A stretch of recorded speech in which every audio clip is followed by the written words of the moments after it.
Il n'y avait plus de fabrique, il n'y avait plus rien, il y avait juste la marque qui restait. Il n'y avait pas d'employés, il n'y avait pas de contrat, il n'y avait pas de collection, il n'y avait pas de bureau, il n'y avait rien, juste le nom.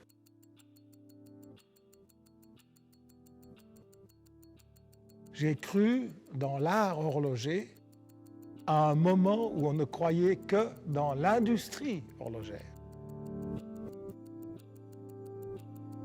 L'art horloger et l'industrie horlogère sont deux choses différentes. Les deux font des montres, oui, certes, mais pas de la même manière. Je m'appelle Jean-Claude Biver, j'ai fait HEC à l'époque où c'était en plein centre de ville de Lausanne, à la Riponne, ce qui donnait d'ailleurs une ambiance extraordinaire dans la ville, parce que la ville était le campus, en fait.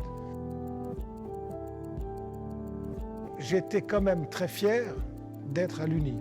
Ce privilège me remplissait d'optimisme et de fierté d'être étudiant. Il faut chaque jour avoir envie. Et pour avoir envie, il faut une passion. Et il faut travailler dans sa passion. Il faut savoir que quand j'ai commencé dans l'horlogerie, on m'a dit que pendant 1 an, vous n'aurez pas de bureau. Pendant 1 an, vous n'aurez pas de ligne de téléphone. Pendant 1 an, vous n'aurez pas de voyage. Pendant 1 an, vous n'aurez pas de secrétaire. Et pendant 1 an, vous aurez un demi-salaire. Puis quand on m'a dit ça, je dis, mais alors je vais avoir quoi? Eh bien, vous allez apprendre ce que c'est l'horlogerie et vous allez aller dans chaque département et vous asseoir et regarder comment les gens font des montres. Puis j'étais pendant 1 an que dans les ateliers, à rien faire, puisque je ne sais rien faire avec mes doigts, à regarder, à écouter, à questionner, à apprendre. Et j'ai connu les horlogers au fil du temps, je les ai connus de mieux en mieux. On a joué au football ensemble, on a fait du ski ensemble, on allait manger ensemble. Et donc j'ai appris à connaître la mentalité de la vallée de Joux, la mentalité des femmes et des hommes qui, grâce à la dextérité de leurs doigts, font des miracles de miniaturisation. Et ça, c'était un apprentissage extraordinaire. Mais je me disais, et puis ma carrière, parce que j'étais impatient. Donc j'avais cette impatience de grader, de me développer et de montrer mes compétences. Le bon sens, c'est ce qui m'a permis le mieux de me développer. Non pas la technocratie, mais le bon sens. Et la technocratie, à la fin, ne doit être qu'un outil. Mais si on est dirigé par la technocratie, alors là, c'est la catastrophe. C'est très important de pouvoir se lever le matin avec l'envie de la journée qui commence. Lorsqu'on est dans sa passion, on ne sent pas l'effet du travail. On ne peut pas mettre une passion à la retraite. On peut mettre un job à la retraite. Un entrepreneur est un créateur. Et créer, c'est excitant. Créer, ça donne une satisfaction incroyable. Entreprendre, c'est avoir le courage de se tromper. Avoir le courage d'avouer qu'on s'est trompé. Avoir le courage de faire marche arrière. Ça, c'est la première qualité qu'il faut avoir. Sinon, il ne faut pas commencer à entreprendre. Soyez humble, bordel. Apprenez, écoutez. Il y a énormément de gens qui n'arrivent pas à apprendre parce qu'ils croient savoir. On ne peut pas entreprendre en faisant toujours tout juste. C'est pas possible. Entreprendre, c'est prendre une option sur le futur. Et je n'ai pas eu beaucoup de difficultés desquelles je me souviens. J'ai eu beaucoup de doutes. Alors les doutes, j'en ai eu. Le doute est là pour nous guider.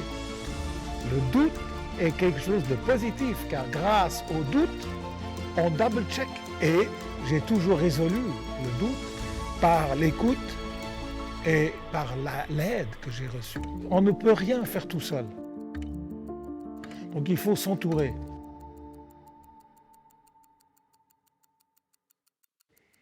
Mais pour s'entourer, il faut se comporter. Si on se comporte mal, si on n'a pas d'éthique, si on n'a pas de morale, on ne va pas recevoir de l'aide longtemps, parce que les gens vont fuir. Donc il faut avoir une morale. Dans le partage, on s'enrichit 2 fois. S'enrichit celui qui reçoit, mais s'enrichit celui qui donne. Donc partager, c'est le plus beau cadeau de la vie, parce que c'est le seul moment où les deux gagnent. Je me considère comme un passionné d'un métier qui est l'horlogerie, et je pense que dans mon métier, je laisserai une trace. Dans l'art horloger, il y a la transmission de l'âme, parce que l'âme, elle est donnée par les doigts. Et une machine, heureusement, ne peut pas donner naissance à une âme. La machine peut donner naissance à une perfection. Mais les doigts, eux, ils transmettent de l'amour, ils transmettent de l'émotion, ils transmettent de l'âme. Ma plus grande satisfaction dans ma carrière, c'est d'avoir formé des femmes et des hommes. Mon plus grand succès, c'est mes collaborateurs que j'ai montés et qui sont montés avec moi. On est montés tous ensemble. Et aujourd'hui, j'ai une partie de mes proches collaborateurs qui sont répartis dans l'horlogerie et qui sont à des positions de leader. Le monde est à vous. Et c'est ce message que j'aimerais donner à tout le monde. Le monde vous appartient. Et c'est vous qui faites le monde. C'est vous qui allez diriger le monde.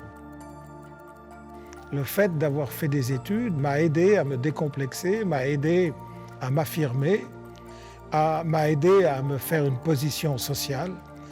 Donc l'université, c'est pour moi rempli de souvenirs extraordinaires, des souvenirs qui me maintiennent encore aujourd'hui. De temps en temps, je pense à ce que nous faisions, à toutes ces fêtes, à toute cette ambiance, aux copains, aux copines que j'ai toujours. Donc, que du positif.